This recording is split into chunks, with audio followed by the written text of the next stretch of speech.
자기하고 같이 일하는 스태프들을 굉장히 지적을 많이 하고 제가 그런 목사님들을 여러 번 봤어요. 뭐 정말 그 아주 부목사님 이자트시장 그런 목회자들이 있습니다. 그 다음에 또 어떤 일이 있느냐, 뭔가를 과정을 잘 끌고 해야 되다 보니까 과도하게 신중해져요. 굉장히 긴장 가운데서 일을 하게 된다는 거죠. 그래서 누가 옆에서 뭔가 잘못된 게 나오면은 금방 신경질을 내고 그런 하고, 그 다음에 어떤 목표를 달성하다 보면 사람에게 일을 시키고 뭘 지시하고 명령하다 보게 되면 저 사람이 그걸 잘하는지 못하는지 지켜봐야 되니까 사람을 쉽게 믿지 않아요. 하나에서 열까지 다 체크를 합니다. 그러니까 리더십의 그 위기가 바로 그런데, 자기가 권하는 위임한 스텝을 믿지 못하는 리더는 금방 실패하게 돼 있어요. 네. 그런 그 습관적인 불신이 있어요. 그 다음에 냉담하고, 그리고 사람을 피곤하게 만드는 어떤 그 직구중 같은 것들이 있어요. 그 다음에 뭐가 있냐면은 완벽주의에 빠집니다. 완벽주의. 네. 일을 하게 되면 목표를 달성하려면 목표지향적이 되다 보면은 모든 과정에서 숫자 하나도 다 완벽해야 되고 통계조차도 완벽해야 가는 모든 일들 다 그렇게 가야 돼요. 그 다음에 남의 비위를 잘 맞춰줘야 됩니다. 남의 비위를 잘 맞춰주다 보면은 그것이 자기가 없게 되죠. 그러고 보면 이제 그 스트레스로 인한 모든 걸 다 결국은 집에 가서 부인에게 푼다거나 또는 자기 밑에 스태프들에게 푸는. 그 다음에 기이한 행동들을 가끔 합니다. 이목을 집중시켜야 되고요. 그런 실패한 CEO들의 특징을 살펴보니까 이런 11가지 이유가 있다는 것이에요. 기독일보에서 평신도들을 대상으로, 우리나라 기독일보에서 평신도를 대상으로 여론조사를 했어요. 당신의 교회 목회자들에게 가장 중요한 자질을 뭘로 생각하느냐? 그러니까 성품이 74%예요. 네. 성도들은 목회자의 성품을, 그 사람의 스펙을 보는 것이 아니라 아무리 박사학위를 하고 아무리 능력이 있어도 우선 그 사람의 됨됨이를 먼저 본다는 거예요. 성품을 먼저 본다는 거예요. 그 다음에 그 사람의 도덕성이 19%예요. 도덕성을 본다는 거예요. 그 다음에 의외로 학식은 2%가 안 돼요. 리더에게서 요구되어지는 것이 뭐냐? 성품이고 도덕성이 중요하다는 거죠. 교갱신문에서 목회자 리더십에 대한 인식을 조사를 했어요. 목회자들 대상으로 해서 목회자들이 어떤 리더십에 대해서 어떤 인식을 갖고 있는가 해보니까 역시 성품이 중요하다는 게 43%. 이 성품 안에는 인격과 도덕성이 같이 들어가 있어요. 그 다음에 목사의 영성이 중요하다. 이게 31%, 1%. 그 다음에 관계성. 목회는 사람들과의 관계, 성도들과의 관계가 목회의 반 아닙니까? 얼마나 공동체성을 가지고 일을 하느냐. 그게 중요하고, 그 다음에 목회자의 비전, 소명의식을 봅니다. 그 다음에 그분의 지성, 얼마나 공부를 했느냐. 그러니까 여기서 보게 되면은 목회자 리더십에서 뭐가 중요한가? 성품이 중요하고 영성이 중요하다는 것이죠. 이 두 가지가 가장 중요하다는 것이 목회자들에게서도 리더십 조사에서 이게 나타났어요. 성품이라는 것이 굉장히 중요합니다. 성품이라는 것은 그냥 사람이 착하다 좋다 이 문제가 아니에요. 이 성품 안에는 뭐가 있냐면은 타인이나 사물 또는 어떤 상황을 대할 때 그것을 대하는 마음의 자세예요. 그 긍정의 마인드를 갖고 있으면은 항상 모든 일을 긍정적인 태도를 가지고 바라봅니다. 어떠한 고난과 역경 가운데서도 긍정의 마인드를 가지고 그것을 이겨내려고 하는 거죠. 내가 부정의 마음을 갖고 있게 되면은 항상 뭐든지 소극적이 되고 부정적이 되고 의심이 많으십니다.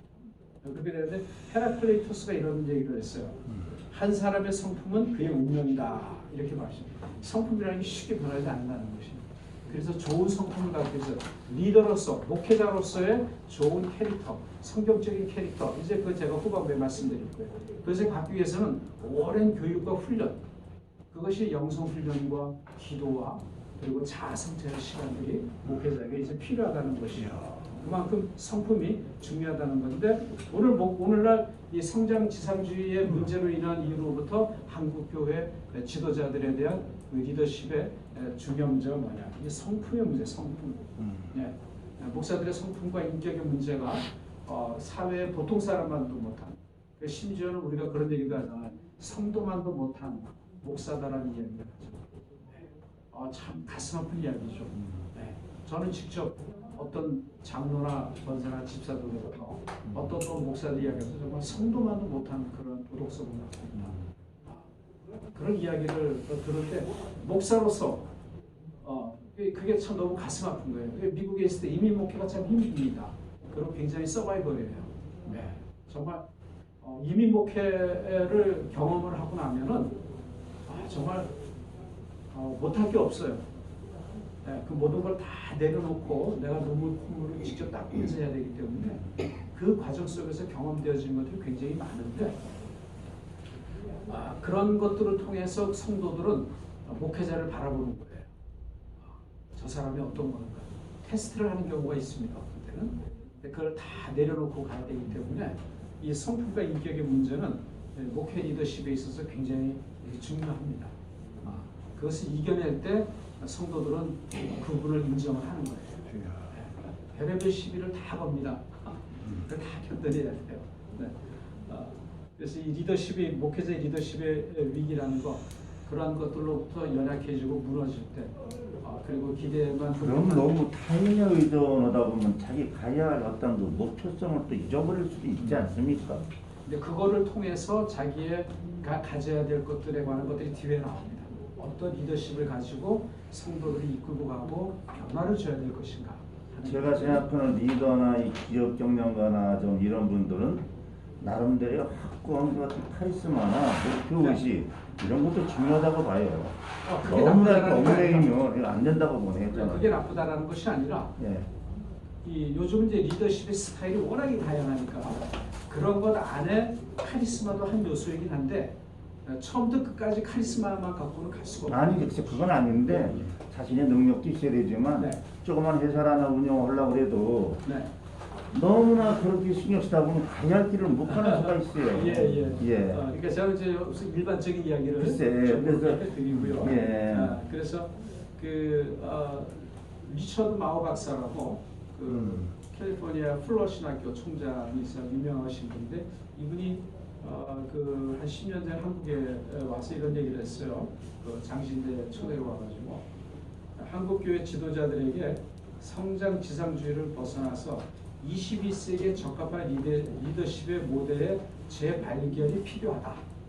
그래서 한국 교회의 과도한 성장주의가 갖고 있는 폐해를 이제 파악하고 왔다는 얘기죠. 그러면서 무슨 얘기를 하냐면 교회가 고난받기를 자처하고 자신을 내어주었던 예수 그리스도의 리더십을 재발견해야 된다.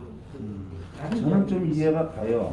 제가 왜냐면 80년도, 79년, 80년도에 제가 대구에 한참 부흥하고 막 이럴 때 그런 걸 목격한 장본인의 하나이기 때문에 저는 이해가 지금 충분히 가고 있어요. 그러면서 이제 목회자 리더십의 새로운 모델, 예수 그리스도에게서 우리가 모델을 다시 한번 발견할 때 뭘 찾아야 되느냐? 첫째는 스피리추얼 리더십, 영적인 리더십을 회복해야 되는데 이것이 기도와 말씀을 통해서 우리가 일반적으로 하는 경우가 있고 그 다음에 그럼 영적 리더십이라는 게 뭐냐 도대체 그 내용이 뭐로 구성되어 있느냐 그것을 우리가 구체적으로 그래 영적 리더십 이렇게 하나 하게 되면 이해는 되는데 필요한 건 아는데 그럼 영적 리더십이 뭐냐 그 내용이 뭐냐라고 우리가 구체적으로 하게 되면 우리가 잘 몰라요. 그래서 오늘 그 얘기를 조금 해드리고 그 다음에 뭐냐면 아까도 했죠. 성품과 리더십은 불가분의 동전의 양면이에요. 맞는 말씀이에요. 예수님께서 리더십의 법칙을 제시한 게 팔복입니다. 그래서 제가 팔복을 가지고 리더십의 책을 썼어요. 아까 산상수 말씀하신 게 팔복의 리더십이라는 책을 썼는데 8가지 리더십의 원칙이 있습니다. 그 다음에 예수님께서 공생애를 통해서 보여주신 4가지 리더십의 큰 스타일이 있어요. 그래서 제가 오늘 그걸 얘기를 합니다. 그 팔복과 이 4가지 리더십을 체계적으로 엮어서 이것이 오늘 우리에게 이 시대에 필요한 예수의 리더십의 뉴 패러다임이 우리들에게 구체적으로 목회 현장에서 발휘된다. 특별히 이 포스트 코로나 시대 이후에 이제 비대면은 이제 일상화되어가는 시대가 됩니다. 맞아요. 예, 그랬을 때 이제는 교회가 양적인 성장을 이제는 포기해야 되고 앞으로 어떻게 되면 큰 교회만 더 커지는 현상이 옵니다. 제가 98년, 95, 6, 7년도에 신학교 다닐 적에 그 인터넷 강의, 인터넷 예배가 네. 나왔었거든요. 장단점으로. 네. 아주 이번에 딱 들어맞는 얘기였어요. 그렇죠. 예, 예. 이번에가. 예. 예. 그래서 큰 교회도 이제 비대면 시대를 대비해서 다양한 그 컨텐츠를 만들어서 맞아요. 그것을 공유를 해야 돼요. 맞아요. 예, 작은 교회를 위해서 그걸 베풀 수 있어요. 교회뿐 아니라 이 소상공인들이랑 모든 게 그렇죠. 변화가 예, 나올 예. 거예요. 예. 예. 그래서 이 영적 리더십이 왜 중요하냐? 히브리서 13장 7절을 보게 되면 이런 말씀이 있어요. 하나님의 말씀을 너희에게 일러주고 너희를 인도하던 자들을 생각하며 그들의 행실의 결말을 주의하여 보고 그들의 믿음을 본받으라. 이런 말씀이 있어요. 아멘. 네, 여기서 영어로 보게 되면 Remember your leaders라고 했어요. 그러니까 성도들의 입장에 봤을 때는 너의 리더, 너희들을 이끌고 가르쳤던 영적인 리더들을 기억해라 라는 거죠. 이게 영적 리더십이 굉장히 중요한 거예요. 기억하라는 거 가르쳐주는 거예요. 그러면서 뭐라고 얘기하냐면은 imitate their faith라고 해요. 믿음을 본받으라는 표현이 영어 성경에는 imitate their faith. 너희들을 영적으로 지도했던 그러한 영적인 지도자들을 기억을 하는데 그냥 기억하는 걸로 끝나지 말고 그들의 믿음을 너희들이 모방해라. 닮아라. 모델로 멘토로 삼으라는 지금 것이죠. 말씀하신 영적인 리더십과 영성과는 또 차이가 틀리는 거죠. 그 어떻게 안에, 돼요? 그거는 그 안에 같이 있는 거죠. 같이 있는 예, 거죠. 영성과 영적 리더십은 같은 그 안에 아직 그렇게 말씀하시는 그렇죠. 거죠? 예, 예. 그러면은 성도들이 봤을 때 자기가 신앙이 성장하는 과정 속에서 가르침을 받았던 목회자를 생각할 때는 그의 가르침과 그리고 뭘 봅니까? 그분의 믿음의 삶, 행실을 기억하면서 따라간다는 얘기죠. 그렇죠. 예수님께서 우리에게 이걸 보여주신 거예요. 예수님께서. 네. 그래서 영적 리더십이 굉장히 중요하다는 것이에요. 그렇게 갔을 때 목회자 리더십이라는 것은 하나의 사명이죠. 사명인데 헨리 블랙컵이라는 그 유명한 그 신학자가 영적 리더십의 조건들이라는 를 13가지를 제시를 했는데 이걸 제가 지금 다 말씀드리기는 뭐하고 중요한 몇 가지만 해요. 우선 리더는 항상 하나님의 부르심에 대해서 도전할 수 있어야 되는 것이요. 항상 부르심을 언제나 이 목회자는 부르심을 받는 직업이잖아요. 부르심 있으면 가야 돼요. 그죠? 한 곳에서 영원히 머물러 있을 수는 없죠.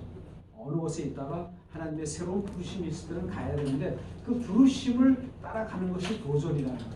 그래서 항상 리더는 또 영적 리더는 도전의 준비가 되어 있어야 된다. 여러분 아마존닷컴의 베프 제조스 알죠? 네. 이 아마존닷컴의 이 베프 제조스가 뉴욕타임즈하고 인터뷰한 걸 제가 미국에 있을 때 잠깐 봤는데 뭐라고 했냐면 당신이 사업할 때 가장 중요한 것이 무엇이냐. 그랬을 때 이 사람이 몇 가지 이야기하면서 그 중에 하나가 뭐냐면 자기들은 선교사의 비전을 항상 배운다 그래요. 그러니까 선교사들은 오지에 하나님의 부르심이 있을 때 그 복음을 전하기 위하여서 모든 열악한 환경에 들어가서 변화를 주잖아요. 그죠? 네. 변화를 주지 않습니까? 언더우드가 130년째 이 땅에 들어왔을 때 이 조선의 땅이 얼마나 참 열악한 환경이었습니까? 그 언더우드가 들어와서 신앙을 전하고 근대 교육을 전하면서 한국 사회에 엄청난 변화가 오면서 오늘의 이 시대를 만드는 영적인 토대가 언더우드를 비롯한 미국에서 수많은 선교사, 호남 지역에는 유진벨 같은 의료 선교사, 또 세브란스 병원을 처음에 와서 했던 그 선교사님이 에비스인가? 하여튼 알렌보다 더 유명한 사람이 있어. 그게 지금 우리 사회에 알려지지 않는데, 그런 사람들이 그런 의사 선교사들이 들어와서 다 자기들이 이 풍토병을 알아가면서 병을 고쳐주고 하면서 하는 그런 개척 정신이 제프 베조스가 자기는 그거를 배운다는 거예요. 항상 새로운 신사람을 개척해 나갈 때마다 선교사들의 그런 사명을 배운다. 도전이라는 것이죠. 예. 거기에서 영감을 얻는다는 게 얼마나 감사한 일이에요, 그죠? 제가 그 내용을 보고 정말 목회자의 영적 리더십이라는 게 저 비전을 갖는다는 거, 하나님의 부르심의 비전을 갖고 사명감을 갖고 나간다는 것이 이렇게 중요한 것이구나. 사람들은 목회자의 사명과 비전을 바라보고 도전해 나가는 모습에 성도들은 감동을 받고 따라온다는 것이에요. 모든 리더는 어느 영역에 가든지 간에 조금 전에 우리 목사님 말씀하신 것처럼 조그만 회사를 하더라도 회사의 오너가 카리스마를 갖고 있을 때 그 사람이 거기에 사명과 비전을 직원들하고 공유해 나가면서 헌신적인 모습을 정말 직원들을 섬기고 나갈 때 그 모습에 카리스마에 반하는 것이 아니라 카리스마 지도자이지만 그 지도자가 갖고 있는 사명과 비전을 직원들하고 공유하면서 자기가 헌신할 때 자기를 희생해 나갈 때 직원들이 감동을 받고 야근도 하고 일도 해서 과업을 다스려 나가는 거지. 여기에 말씀 들으면서 제가 지금 나름대로 저 나름대로 필요를 하는데요. 이해를 하면서 지금 언뜻 지금 생각난 게 저는 제가 경력을 한 30여 년 하면서 느꼈던 점이 진실성. 진실성이 굉장히 중요하다고 봐요.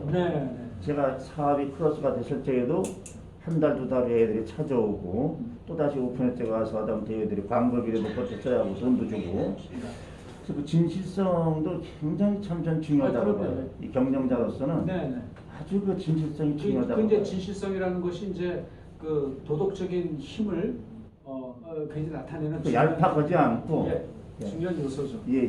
그 다음에 이제 하나를 더 한다 그러면 이제 그 영적인 그 리더십에 있어 중요한 게 뭐냐면 이제 항상 리더에게는 함정이 있다는 것이에요. 목회자에게는 항상 함정이 있답니다. 이 본인이 잘못한 감정이 상대방이 나한테 만들어 놓은 거예요. 두 가지 다 들어가죠. 사탄은 언제든지 잘 나가는 목회자를 유혹해요. 그것이 성도를 통한 유혹일 수 있고 외부의 환경의 유혹이 있기 때문에 항상 리더는 함정, 이 유혹에 대한 긴장을 항상 갖고 있어서 거기에 대한 대비책을 항상 전 신학교에서 제일 먼저 저 여자하고 재물이요. 아니 그걸 그렇게 강조하시고 세 번째가 건강. 그걸 저는 그 합동 총신 계열이거든요. 그 재물 여자. 그다음에 마지막에 건강. 건강 이러면 공돈 다 무너진다 이거죠. 제가 국회에서 한 20년 일을 하면서 제가 국회에서 최연소 1급직까지 했어요. 관리급직. 41살에 1급을 달았어요. 초스피드로 성장한 사람 가운데 한 사람이 아직 그 기록을 안 깨지고 있어요. 아유, 축하드립니다. 근데 하나님께서 그거 하고 나서 얼마 안 있다 부르시더라고요. 목사님하고.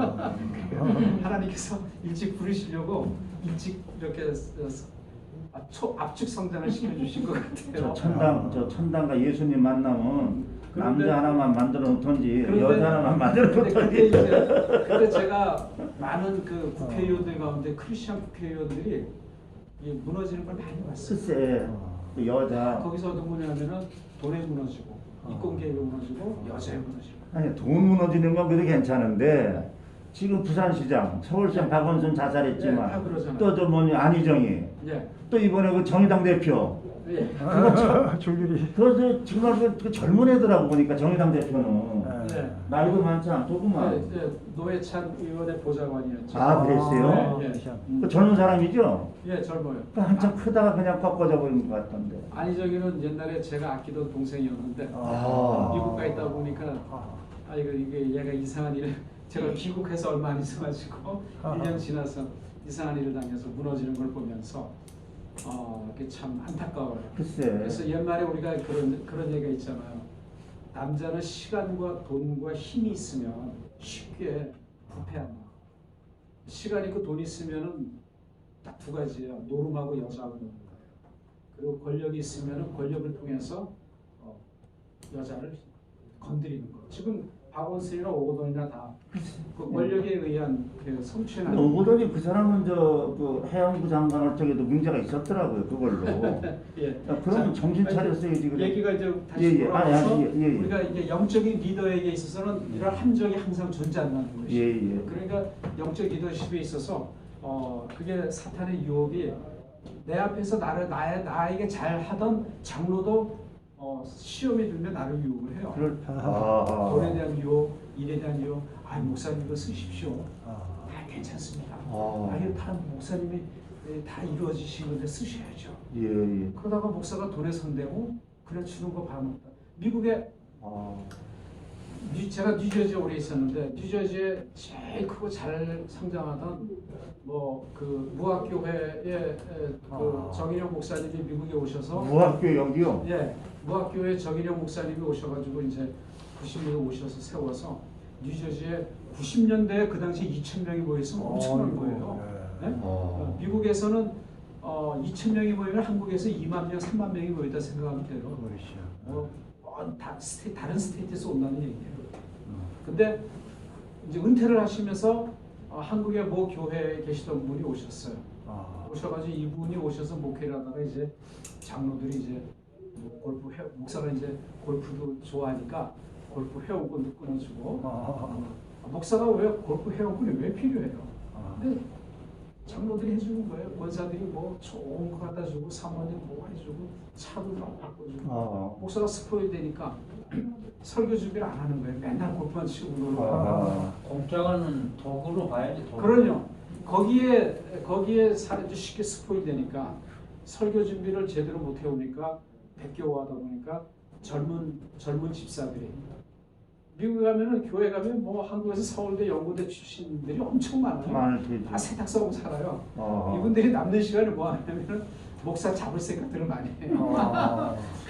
인터넷 들어가서 교회 설교 복사한 거 다 알아요. 그래서 남의 설교 따와갖고 그대로 그냥 액면 그대로 다 해버리고 다 걸리고요.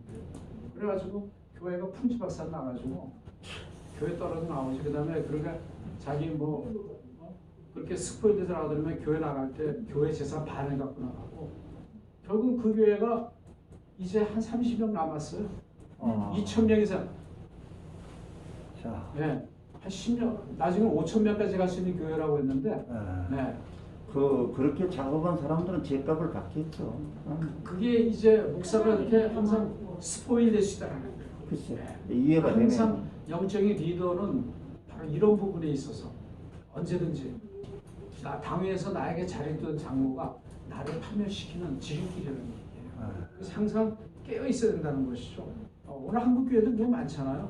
뭐 교회 목사는 교회 재정 갖고 가서 강원랜드 가서 이거 가지고 몇십억 날려서 그런 목사가 있어요? 있었어요. 예. 제가 미국에서 다 들어요.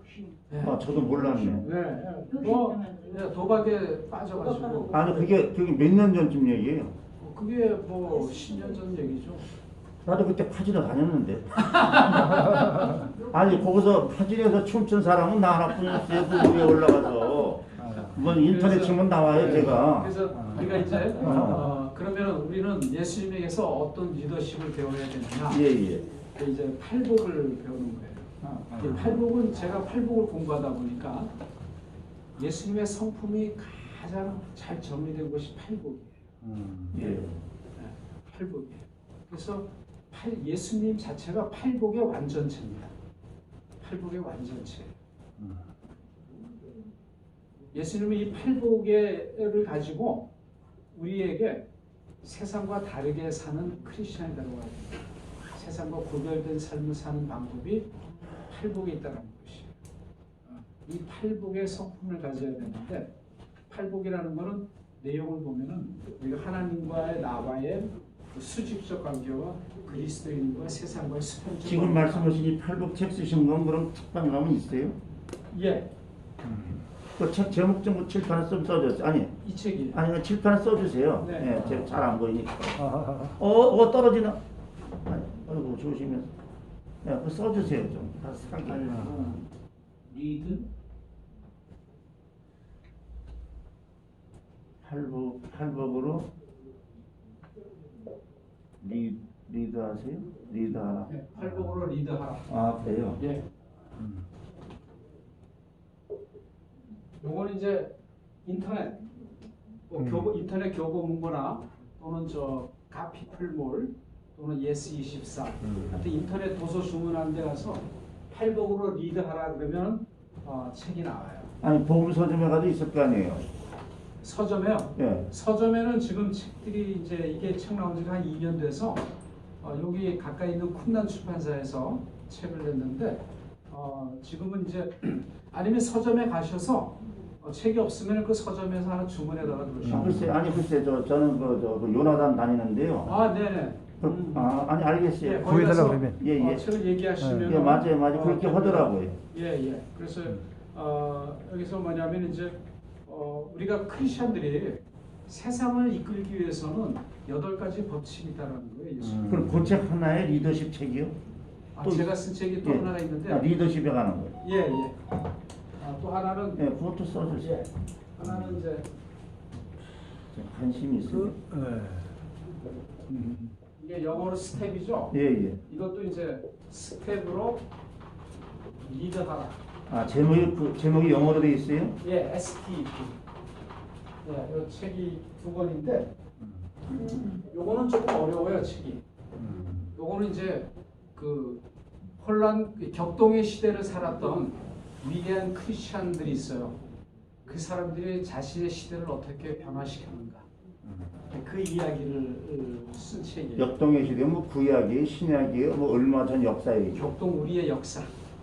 19세기, 20세기를 그때 살아오면서 그럼 얼마 멀진 않네요. 이 19세기, 20세기에는 인간의 가장 비참한 전쟁 두 개가 있었잖아요. 그죠? 1차, 2차. 예. 그래서 1차 세계, 2차 세계대전이 20세기에 있었고 또 19세기에서는 근대 과학 문명의 발달과 여러 가지 스텝으로 리드하고 복음서하고 좀 관계가 있는 거예요? 요거는 이제 일반적인 역사로 움직인 크리스찬 리더들 역사. 뭐 이제 프랭클린 루즈벨트라든가 마틴 루터 킹이라든가 넬슨 만델라 또 이제 린든 존슨 뭐 등 이제 이런 분들 그런 분들 위대한 리더들의 이야기이고 요거는 이제 그 팔복을 가지고 예수님께서 우리에게 제시한 8가지 리더십. 오늘 말씀하신 게 그쪽 두 가지 오늘 책에 다 들어있겠네. 대충 예. 요거는 이제 이론을 좀 갖고 있고요. 그런데 이제 이 팔복이라는 게 우리가 예. 마태복음 5장 3절이 마음 심령에 가난한 자를 얘기하잖아요. 예. 그죠? 예. 그리고 이제 또 5장 4절이 애통하는 자. 그다음에 5장 5절이 온유한 마음. 5장 6절이 의에 줄이고 목마름. 5장 7절이 긍휼. 5장 8절이 청결. 5장 9절이 화평케 하는 자. 그리고 5장 10절이 박해예요. 이 8가지. 이 8가지 주제를 예수님께서 이야기하는데 이것이 리더십의 중요한 법칙이라는 거죠. 네. 이거를 제가 오늘 좀 설명을 해드릴게요. 여러분 예수님도 이 자기 소명감을 갖고 계셨어요. 누가복음 예수님께서 광야에서 40일간 시험을 받으시고 누가복음을 읽어보게 되면은 4장에서 광야에서 누가 예수님을 가버나움 나사렛으로 가버나움으로 이끌죠? 성령이 이끈다 그래서 그죠? 성령이 광야에서 지켜주시고 성령의 이끌림을 받아서 사람이 사는 마을로 내려오셔가지고 처음 두루마기를 펼치시고 읽으신 말씀이 이사야서잖아요, 그죠? 누가복음 4장 18절 19절에 보게 되면 주의 성령이 내게 임하셨으니 이는 가난한 자에게 복음을 전하게 하시고 내게 기름을 부으시고 나를 보내서 포로된 자에게 자유를 눈먼 자에게 다시 보게 함을 전파하며 눌린 자를 자유케 하고 주의 은혜의 해를 전파하게 한다. 이게 뭐냐면은 예수님의 메시아적인 의식이에요. 내가 이 땅에 온 목적이 무엇이냐? 이게 예수님의 사명 선언문이에요. 나는 성령에 이끌려가지고 하나님이 나에게 기름을 부어서 가난한 자에게 복음을 전하고 그리고 포로된 자에게 자유를 주고 눈먼 자에게 다시 보게 하고 눌린 자를 자유케 하고 주의 은혜의 해를 전파하게 하는 것이 그것이 하나님 나에게 준 사명입니다. 그러니까 리더는 예수님과 같은 이러한 사명 의식을 가져야 된다는 거죠. 누가복음 4장 18절 19절은 리더십의 관점에서 보게 되면 예수님의 메시아적인 자기 의식이에요. 자기 사명 선언을 세상에 선포하신 거예요. 나는 이 일을 위해서 살겠다. 또 이 일을 하시다가 십자가 돌아가신 거 아니에요. 아멘. 네. 그러면서 이걸 가지고 예수님께서 산상보 마태복음 5장에서 산상순환하신 팔복을 말씀하시는 뭐냐? 심령이 가난한 자가 복이 있다고 그랬어요. 이건 뭐냐? 겸손의 법칙이에요. 심령이 가난하다는 거. 그 다음에 겸손입니다. 겸손. 리더는 영적으로 가난해야 돼요. 마음이 가난해야지만이 하나님의 축복을 받을 수 있어요. 그래서 바울이 예수의 마음을 품으라는 것이 겸손의 마음이에요. 스스로 낮아진 자가 된 겸손의 마음. 네. 리더에게 그게 중요한 거죠. 리더가 교만하면 추종자가 안 따르잖아요. 네? 리더에게 항상 겸손. 예수님께서 얼마나 겸손의 마음을 가졌기 때문에 예수님께서 하나님의 명령에 순종해서 십자가를 지시십니다. 예수님이 겸손하지 않았으면, 예수님의 심령이 가난하지 않았으면 어떻게 예수님의 십자가를 지실 수 있겠어요? 영적인 리더, 목회자에게서 실제로 겸손의 법칙, 심령이 가난해라. 두 번째 뭐냐? 애통하다라는 것. 이게 뭐냐면은 이 애통하는 자를 주석학적으로 이렇게 풀어서 보게 되면은 내가 애통하는 마음을 갖는 건 뭐냐면 다른 사람들의 고통이나 아픈 모습을 보고 내가 애통하는 거예요. 아멘. 그럼 죄의 문제를 봤을 때 나는 예수 그리스도를 믿음으로 인해서 나는 죄에서 해방됐는데 내 이웃은 예수를 모르기 때문에 여전히 죄로 인해 고통을 받는 거예요. 그 영혼이 얼마나 불쌍합니까? 그 영혼에 대한 불쌍한 마음, 죄로 인해서 고통받는 그 영혼에 대한 불쌍한 마음을 갖는 거, 그게 애통하는 자예요. 팔복을 풀어야 할 때 보면 이게 뭐냐? 상대방에 대해서 애통하는 마음을 갖는 것이 뭐냐면 이타주의라는 것이에요. 이타심이라는 것이에요. 내가 상대 이웃에 대한 애통하는 마음이 있을 때 내가 나를 내려놓고 그를 도울 수 있는 공간이니까 이타심의 법칙이라는 것이에요. 영적인 리더에게서는 이런 이웃의 고통에 대해서 내가 같이 아파하면서 그들의 편이 되어줘야 하는 윤리적 이타주의가 필요하다는 것이에요. 그래야지만이 자기 희생을 할 수 있는 이러한 성품이 필요해요. 예수님께서 죄로 인해서 고통받는 우리들의 모습을 보셨기 때문에 그분이 그렇게 마지막 잔이 땀이 피가 변하는 그런 고통 가운데 속에서는 결국 마지막 잔을 받을 수 피하지 않는 바로 이타심. 그분이 우리에 대한 애통하는 이 심령의 마음이 너무나 컸기 때문에 예수님은 결국 그러한 이타적인 삶을 살아갈 수 있었던 거죠. 그것이 예수님이 우리에게 보여준 두 번째 리더십의 법칙이고, 세 번째는 뭐냐? 온유하다. 온유한 자는 복이 있다고 그랬잖아요. 이게 뭐냐면은 내면이 강한 사람, 겉으로는 강하지만은 이 강한 것보다는 내 내면이 온유함으로 인해서 그 부드러움으로 모든 어려움과 그 강함을 이겨내줄 수 있는 것. 내 마음이 온유해야지만이 내가 누군가를 섬길 수가 있고, 그리고 또 그렇게 함으로 인해서 협동적일 수가 있어요. 이게 자기 희생의 법칙입니다. 온유한 사람, 이게 온유하다는 게 착하다는 게 아니에요. 영어로 미크라는 거는 뭐냐면 부드럽고, 그리고 모든 것을 수용하는, 수용성의 태도로 의미하는 겁니다. 자기 희생이에요. 공동체 고통 앞에서 예수님께서 자기를 희생하는 온유함. 예수님처럼 온유한 분이 어디 있어요? 하나님의 아들로서 엄청난 그 힘과 능력과 초자연적인 것을 권능을 갖고 있음에도 불구하고 스스로 온유하시고, 그래서 가난한 자들과 함께 지내신 분이었기 때문에 자기를 희생할 수 있다는 것이죠. 그래서 이런 온유한 자가 복이 있다는 것. 그것은 자기 희생. 그래서 우리가 서번트 리더, 섬기는 리더, 종의 리더, 종의 모습을 가질 수 있을 때만이 자기 희생을 할 수가 있다는 것이죠. 네 번째 뭐냐? 의에 줄이고 목마른다. 이것은 뭐냐면 사명에 헌신하는 사람들은요, 정말 의에 줄이고 목마른 삶을 살아갑니다. 사명의 법칙이에요. 크리스천 리더는 사명감이 있어야 됩니다. 사명감, 하나님의 의를 추구함으로 인해서 샬롬을 유지하고자 하는 피스풀함을 만들어갈 수 있는 것. 목마른 리더는 하나님과 그 하나님의 백성을 인도하는 사람들 사이에서 올바른 관계를 설정을 해나가요. 그런 올바른 관계를 통해 가지고 그 의에 주려고 목마른 분에서 하나님과 인간과의 관계를 회복시켜 나가는 노력을 합니다. 네. 다섯 번째가 뭐냐? 긍휼히 여기는 자가 복이 있다 그랬어. 이게 뭡니까? 우리는 하나님의 자비와 긍휼로 살아가잖아요, 그렇죠? 긍휼하다는 것은 이 긍휼한 성품을 갖고 있는 사람들이 굉장히 자신을 많이 낮춰요. 낮추고 이웃의 고통을 자기 거로 공경해서 그들을 섬깁니다. 섬김의 법칙입니다. 긍휼히 여긴다는 것은. 그 긍휼의 행위는 섬김으로 나타나죠. 그래서 이 초대교회에 보게 되면 이 긍휼의 영성을 지닌 사람들이 얼마나 많습니까?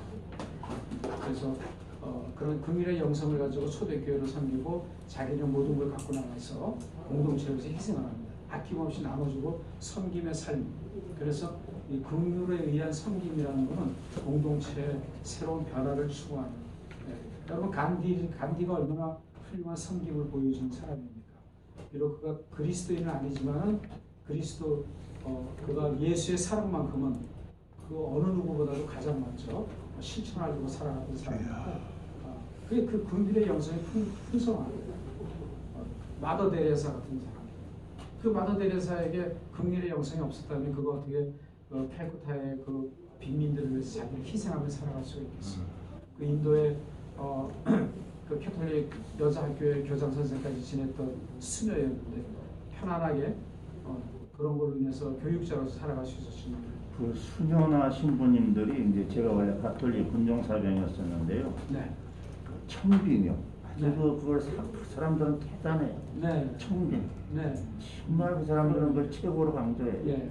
그들의 그 자비와 긍휼의 영성이 없으면은 그런 그 섬김의 삶을 살아갈 수가 없죠. 청비는 삶도 네. 그렇고.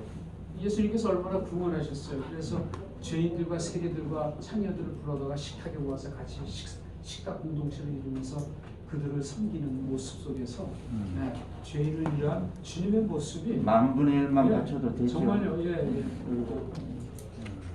다음에 여섯 번째가 뭐냐?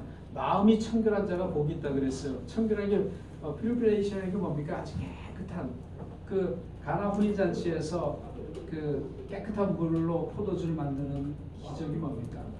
그게 이 유대인의 정결한 물 그것이 꼭 필요하거든요. 네. 정결해야지만이 정결 예식을 해놓는 분.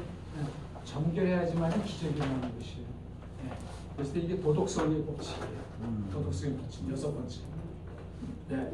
크리스천 리더는 도덕적으로 온전해야 돼요. 우리가 지금 크리스천 리더뿐만 아니라 모든 영역에 있어서 리더십의 위기나 부재가 어디서 옵니까? 비도덕적이고 비윤리적인 리더의 행태와 생각에서 오잖아요. 네.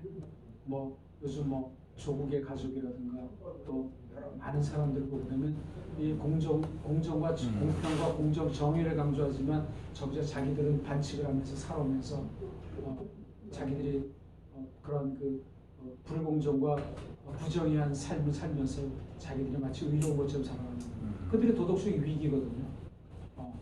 그래서 우리는 지금 뭐냐면 우리가 뭐 정의를 몰라서 정의롭지 못한 게 아니라 그 정의를 외면하고 자기의 이익만을 추구하는 그러한 그 모랄 해저드에 빠져있기 때문에 도덕적 위기를 겪는 거예요.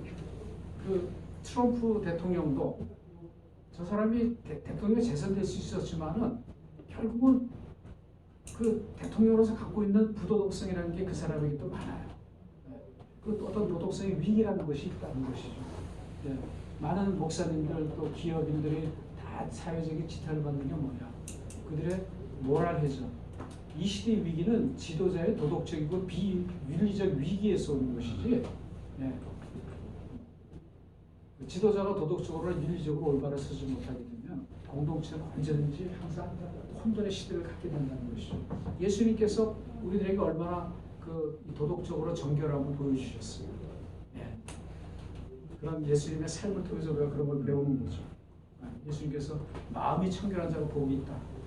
예수님 스스로가 마음이 청결하셨던 분이에요. 도덕성의 법. 일곱 번째 뭐냐?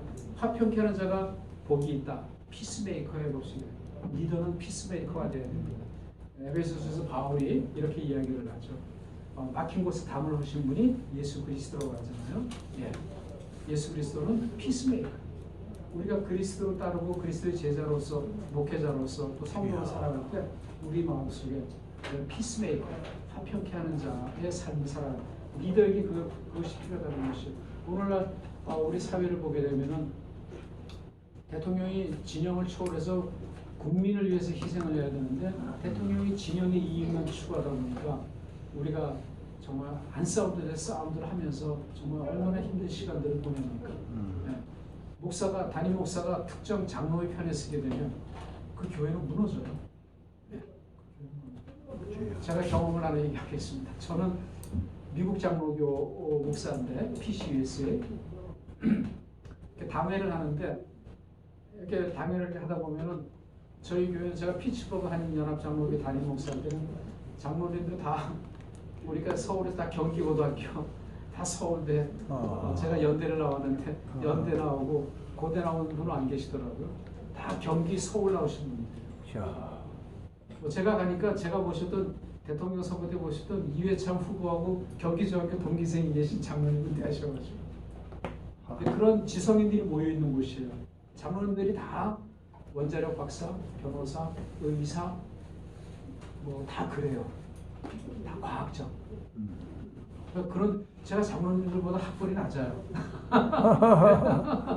저는 PhD가 없거든요. 박사 과정만 마쳤던 뿐이지.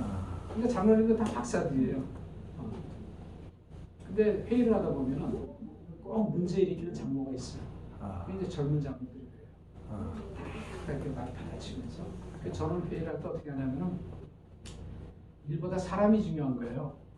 내가 추구하고자 하는 것이 있지만 그것이 지금 어느 장로의 방해와 또 반대 의견 때문에 안 된다고 해서 내가 무리하게 다수결을 하자 그러면 안 돼요. 그럼 상처를 다수결하면 내가 이겨요. 근데 내가 이기기 위해서 목회하는 게 아니잖아요, 그죠? 한 사람의 장로가 당해서 그 사람의 마음의 상처를 받으면 그 사람은 제가 그 교회에 있는 한 끝까지 저의 적이 돼요. 네. 그래서 저는 반대자가 있으면은요 다음 임시당회 때까지 미룹니다.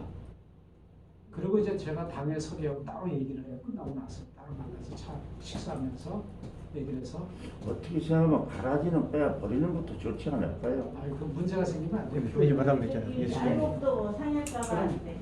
그래서 아니 교회 교회 안에- 전체를 위해서 교회 안에 분쟁이 아니요. 교회 안에 분쟁이 생기면 큰일 나요. 예수님이 시작을 다 그 했잖아요. 목회가 힘들어요.